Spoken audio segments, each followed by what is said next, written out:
Well, hello there everyone, and welcome to our new place. I will be, at some point in the coming weeks, once I've been here a little bit longer, have things settled, actually show you guys around. If you're not certain why we're moving and that whole story, of course I'll link some videos in the description, and you can kind of catch up on the saga that's been months and months brewing here finally in the new place. Been here a little while, and I'm sure a lot of you have been wondering, and I've had a few comments, what are my thoughts on what's been going on with Shenmue 3 and E3 in general? Where are my E3 videos? I normally do those during E3. Well, E3 this year just happened to be the week before and into the weekend of our move, so I really didn't have time to film anything. It took me a little bit to catch up on some of the presentations, because even for consoles that I don't own, things like Microsoft, I like to watch the presentations, watch the whole thing, and have a lot of fun. So it's been a few weeks here, so my memory's a little foggy on some of the little things that I really don't want to go through, just kind of line by line detail of every conference then, because at this point I just kind of want to talk about some of the stuff that stood out to me and really get your feelings, especially now that it's been a little bit of time. If you've had time to process things, maybe get a little more information on some details for some of the games that were shown. I'd love to hear now what some of your thoughts are on some of the things that are coming out in the future of gaming for all different platforms. And of course at the end I'll talk a little bit about Shenmue 3 and a little bit of controversy and bad PR going on there right now. But as far as E3, it was kind of a slow start. I wasn't expecting to see much that was interesting from EA, and that's about where it was. The only thing that was kind of cool was Jedi Fallen Order. Looks good. I'm not really a big Star Wars guy as far as playing Star Wars games. I don't play a lot, but this actually looks pretty interesting. And though I'm a little bit worried always when EA is involved in any form, like as a publisher in any way, a little bit worried, even though they kind of tried to clarify as far as like microtransactions and what's not going to be in there, and it seems like it's going to be just a fun single player story driven experience until it kind of comes out. I'm always a little bit like, I'm going to wait for that type of thing to get any kind of excitement. And then Bethesda 2 was another one that was just kind of like, that really was nothing interesting. It was kind of a dud show for me. And a surprise was Ubisoft. Ubisoft, even if there's a year where there's very few games they show that I'm personally interested in, just it depends on what's going on, it usually just doesn't matter. It's usually just a fun conference. It usually has this really fun, exciting vibe and a great sense of humor. A lot of the years where we had Aisha Tyler presenting, those were really great. They would have very frequently, the opener would be like the huge, elaborate Just Dance routine, and I'm not the target audience for Just Dance, not really something I'm going to play, but it was always something that was colorful and exciting and really kind of set the mood, and it was always just a fun time no matter what they showed. But this, it felt off. The mood felt, I don't know, I would say the whole thing was just kind of dreary in a way. Like it just kind of droned on, I felt. I don't know, did you get that feeling from this one? Like it just didn't feel, normally it feels like everyone's excited to be there. This time it felt like during some of the presentations, it felt very by the numbers, like we don't really want to be here, just kind of doing it in many ways. I didn't feel that same passion that I normally feel from what's going on in that stage. Even like the Just Dance thing, it wasn't an opening thing, it was kind of this little thing during the presentation towards the end. It just didn't have the same feeling, and it really felt like it was dragging on too, because unless a particular game is sort of like your big thing, your keystone, your linchpin for your presentation, something like the Final Fantasy VII Remake or Square, unless you have that one game that is like, this is your big deal, I feel like it's always a mistake to spend too long during a presentation on gameplay. Maybe upload a YouTube video or do, Nintendo has the Treehouse and things like that. Do something separate to really go in detail of gameplay of something if it's not your main reason that people are watching, your big gun. There was a little bit too much in a lot of Ubisoft's conference of just long stretches of gameplay that when the mood is already almost dour in some spots, really just it was odd. The whole thing just didn't have a fun, bouncy feel to it and didn't have good pacing. When you already kind of have that and you drag it out with 4, 5, 6, 7, I think something like 8 or 9, somewhere like almost 10 minutes worth of just gameplay, it really just kind of dragged on, and you start losing people that aren't interested in that one game. That's why I feel like you should usually separate those type of long gameplay runs into something separate, because you want to kind of keep things moving to where no matter what your interest is, no matter what games you're into, no matter who you are, there's going to be something for you to keep you hooked watching through the whole thing, and maybe you'll be surprised by something you didn't think you'd be interested in. But here it's kind of like it was just dragged on, so that was disappointing. Things picked up definitely for me. The big one, as far as there were kind of three that really stood out this time. One of the big ones was Microsoft, and again, I have the original Xbox and 360, but I never got into Xbox One. I have no interest in what Scarlett's going to be. I'm just not interested, but Microsoft always puts on a really good show, and one thing I'm always excited for with them is not necessarily Xbox games, as someone who's not a big Xbox gamer, but they tend to, in recent years, show off a lot of first looks at games that are also going to be on PC, PS4, and even Switch. They did that with the Tales of Vesperia, and then this year they did that with a few games, or gave even a deeper look, even if it wasn't a premiere. Something like the Cyberpunk 2077. They always have things that are going to be multi-plat that in the moment almost feel like Microsoft exclusives, just the way they're presented, and it's always fun to watch the show because they show those things there, and they always put in some great production value. And the whole thing with Gears of War, never played a Gears of War game, not really interested, but I certainly loved the presentation. It really was something that was fascinating and fun to watch, and that continued through from beginning to end for Microsoft. I was just excited and having fun, and was happy for the people who are, Xbox gamers to see all these things. One thing I always enjoy about E3 that I think not everyone focuses on is even companies or consoles, whatever, that I'm not personally don't have a vested interest in. I'm still excited and fun. I think it's fun to watch because I like to know what's going on in the industry, and I love seeing other people's excitement. Even if I'm not excited for a certain game, I love seeing other people excited for it. I like when people kind of really get into the passion for the hobby of video games. I really just enjoy that, so I love watching their conference because it was great. I really enjoyed it.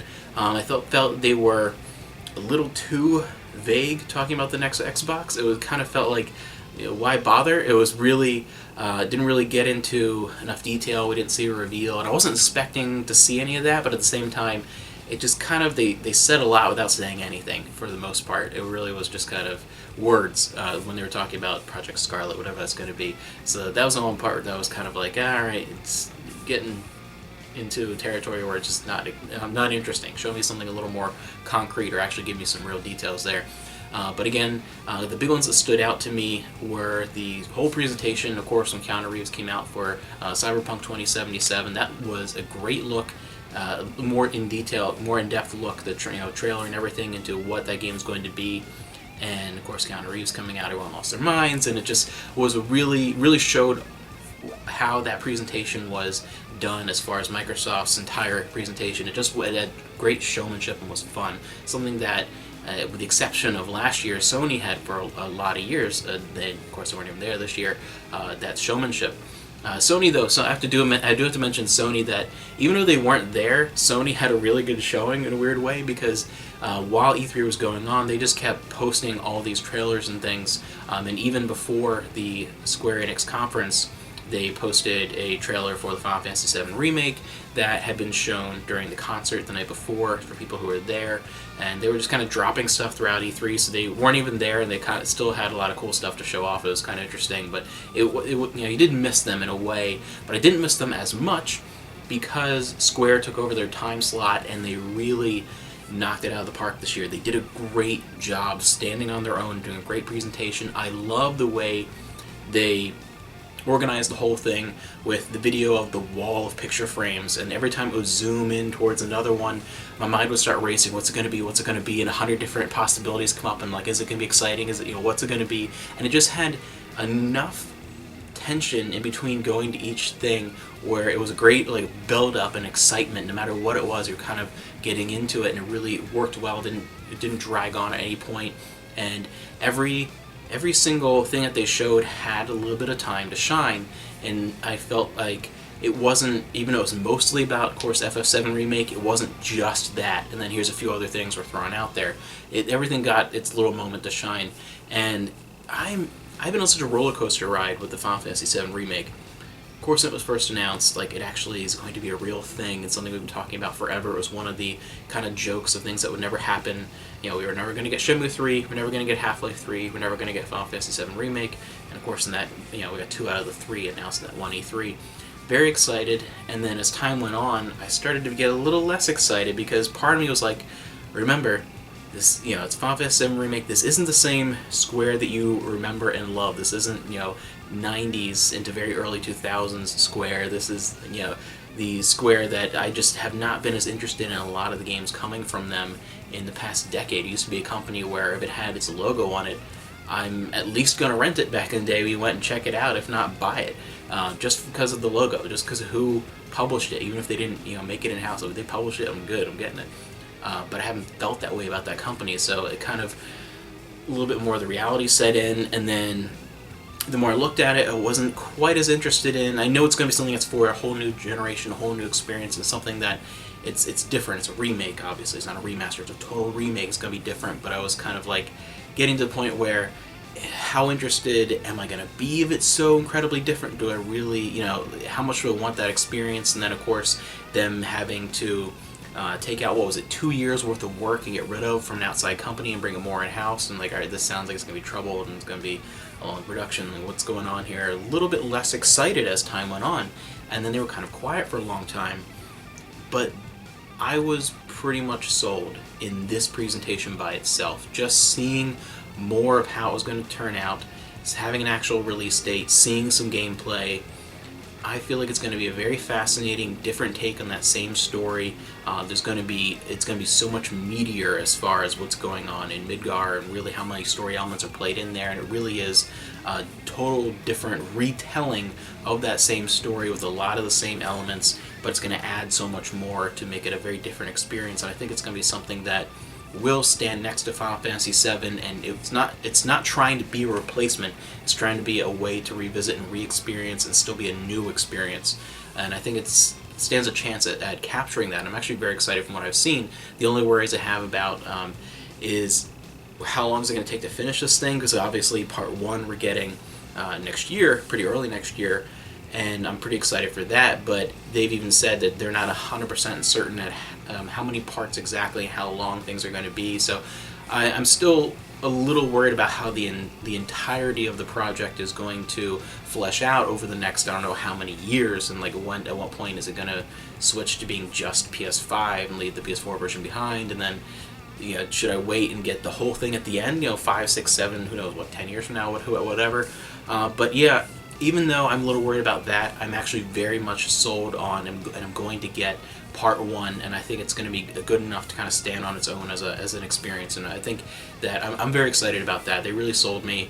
And the other thing that was a huge surprise, because I did not think, at this point I thought Final Fantasy VIII was just kind of gone. I mean, it was, you had it on, you know, PlayStation 1, and of course there was that, you know, PC port way back when, along with Final Fantasy VII, they got one too, and of course you have some digital versions, but overall it was like, I feel like that was kind of the one of the forgotten black sheep. I think that was kind of left behind. I was not expecting to see any kind of release announcement, and it's actually a bigger release announcement, strangely, than what Final Fantasy VII and Final Fantasy IX got, and I'm actually shocked that Final Fantasy VIII is getting the treatment of a remaster when Final Fantasy IX did not. It's a very curious situation. At the time of recording this, there has not been clarification about whether or not it's going to have a physical release, but there are a lot of indications that it might be getting a physical release. And man, if that gets a physical Switch release, I mean, I'll get it on anything, whatever comes out physically, but as, you know, a physical Switch release of a remaster of FF8, that would be incredible. I mean, I love Final Fantasy VIII. I actually like Final Fantasy VIII slightly more than Final Fantasy VII. It's one of my favorite Final Fantasies. It was actually my third favorite in the series. So I really am very excited, and I was shocked to see that. That was a huge shock. Then moving on to Nintendo, I'm always very pleased with the way these directs have been going, and it's different with them too, because there were certain projects I wanted to see there, and certain developers, and there was no Monolith Soft showing off or anything like that, aside from Zelda. But I'm never disappointed because I know there's going to be another direct in a few months. It's different than when Microsoft comes on stage, and aside from some announcements sprinkled throughout the year, that's the big showing. That's the the big dog, the big moment. With Nintendo, it's kind of like, all right, they're not there because it's something that's going to be coming out later, 2020 at some point, so it's going to be shown off later. It's never really a disappointment in my mind. It's just kind of like, all right, what was shown here that was exciting and lots of great things. I felt like in that presentation in particular, there was a little bit of something for everyone. Just looking at the lineup of games, even in that quick montage of all a bunch of games, and some of them like, wow, how was that part of the montage? This is a big deal. Looking at all those, there's something for everyone, no matter what you're into, no matter what type of gamer you are. I felt like there was something exciting during their presentation. It was really, wow. And like one of the ones that was quickly, just you could have missed it if you blinked, was that Ni no Kuni, and which it's coming out to other systems too, but the fact that that's coming to the Switch is fantastic. I'm very, very excited for that. Definitely want to grab that. A lot of great stuff. Another one that stood out to me, that this was actually probably one of the most interesting games that for the entire E3, one of the more fascinating ones I was not expecting, was the Dark Crystal tie-in for the new Netflix series that's coming out, which looks surprisingly spectacular. I'm really looking forward to see that in August. But to have a strategy game that feels very kind of Final Fantasy Tactics-esque as a tie-in for that series, that was not in a million years what I've guessed that was going to be something coming out, but that looks pretty fun. Watching the Treehouse, it's definitely a little rough. They still have a lot more work to do, and they did say as much, so who knows when that's going to be coming out, but it's entirely possible it could still be by the end of this year. I think that is a pretty fascinating game. I'm looking forward to that. And then of course at the end, thank goodness, because I thought Amanda was going to have like an aneurysm if they didn't show this off at the end. She's been losing it. Animal Crossing, big deal, and it's being delayed, which I know some people are disappointed in, but the delay is for a good reason, to provide a good work environment and really flesh out and finish the product and let it be, let it really reach its full potential as a product without killing your staff. You know what I mean? With really providing an environment where people feel happier and more creative, and then in the end you get a better product anyway than instead of pushing things through crunch time to get it out. I feel like that's really good, and I'm still pretty certain I would be shocked actually if it didn't have a bundle with the Switch Mini, which has not been announced yet. We don't really know any details, but I really feel like later on in the year we are going to get a look at and a release window for a new model of the Switch. And I think with Animal Crossing pushed to the beginning of next spring, and like end of next winter, beginning of next spring, I think that with that timing, I think we're going to end up seeing a bundle. I think we're going to see some sort of limited edition. I feel like it's just ripe for that type of thing. So that would be really cool. So I'm pretty excited because Amanda, my wife, is very, very excited for that. And again, just seeing someone excited for something makes me excited. And I was talking to my brother, my sister-in-law, and all these people that love Zelda, and very excited by the look of the next, the Breath of the Wild sequel, what that's going to be, that we know that Monolith Soft has been helping them work on for a little while now. And it seems like that's going to be sort of the Majora's Mask to Ocarina of Time, how that was, in sort of the general vibe, the feel, the atmosphere. So that should be a pretty interesting pairing, because there's so much great stuff coming out from Nintendo, and we still have probably another 3 or 4 directs possibly before the end of the calendar year showing stuff coming out next year in the opening window, or even some surprise things before Christmas. There's just so much cool stuff coming out. Ni no Kuni, I'm really looking forward to that on the Switch. That'll be a really, really cool thing to check out there. And now to address the elephant in the room, as some would say. Shenmue III, throughout this entire process, has had PR issues. From the very beginning, you had people that were upset and confused, and it could have actually made more money, I feel like, during its initial Kickstarter campaign, from people that were misinformed and thinking that Sony was footing the bill, so why are they kickstarting? And it's like, no, Sony's not part of the actual production. It's it's part of publishing, and like really getting into all the different details over time. It's always been confusion, and there's been a lot of bad PR every time there's a delay. Anytime there's anything, there's always a negative spin that gets put out there really fast, and that seems to be the spin that is really more widespread, which is really sad. I feel like that project, though, has just had such a PR issue throughout its entirety.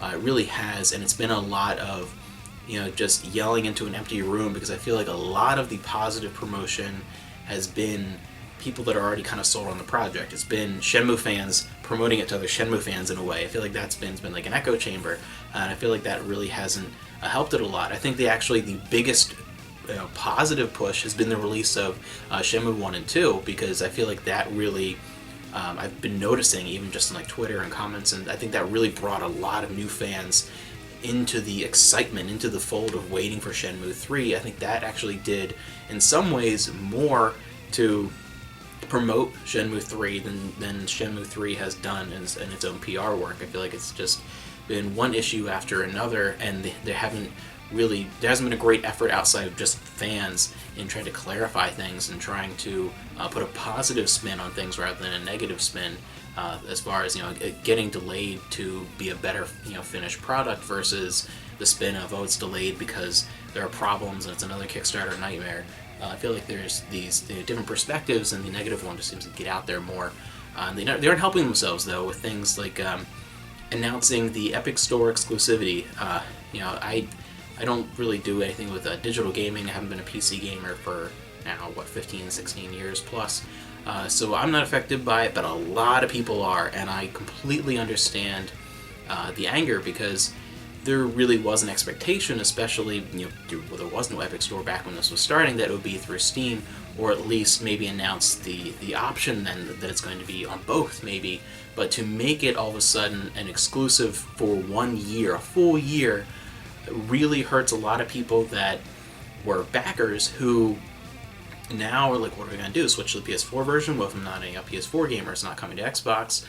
If you're just a PS4 and PC person, or just a PC person, and you don't want to do a whole new storefront and start a whole new thing, you just want to keep it with your Steam games, I completely understand the negativity there, and I don't understand the decision to do that. It's really, it was a bit of a shocker, honestly, and even though they clarified that it's just for 1 year, it's a whole year, and it's a little ridiculous to expect that from backers. If it was something that came out while the product was being promoted, and like, here it's going to be an Epic Store exclusive for the first year, whatever, but to spring this on people right near release after so many years, I don't know, I felt like that was a really bad, again, a really bad move as far as PR, and as far as really getting the trust and the great good feelings and vibes from your fans. I feel like that, for a certain segment of the people that back the product, I feel like it was a negative thing overall. I feel like it was a bad decision. And then you have these constant little things with, they showed this beautiful limited edition, absolutely gorgeous, coming out through limited run games, which again is something I was a bit annoyed about, because it's something that actually, in many ways, I think that is prettier than anything the actual backers are getting. There are certain backer exclusive things in some of the higher tiers, but those were expensive high tier items that not a lot of people got, and we still don't know what the backer exclusive case is going to look like. It's probably just going to be like a reversible cover, like a different picture. I feel like that's going to be about it. But now you have certain pre-orders through GameStop to get the mirror, and that's something special, that's something different too. You have to get like another copy to get that, and now there's this other one. And being through limited run games, there were only 4,000 copies for PS4. That's nothing. I mean, as soon as I saw that, I'm not even gonna bother trying to get that. It's gonna be gone immediately. And even when some international stores are putting up pre-orders for certain things too, but anyone you go to would say it won't ship out of that certain region, so you have to. It's a mess, to where the people that really helped promote this game over the years, who actually put money in to help it get it made, who really have been trying to build this thing up, I feel like kind of got shafted twice in the same E3 with little things.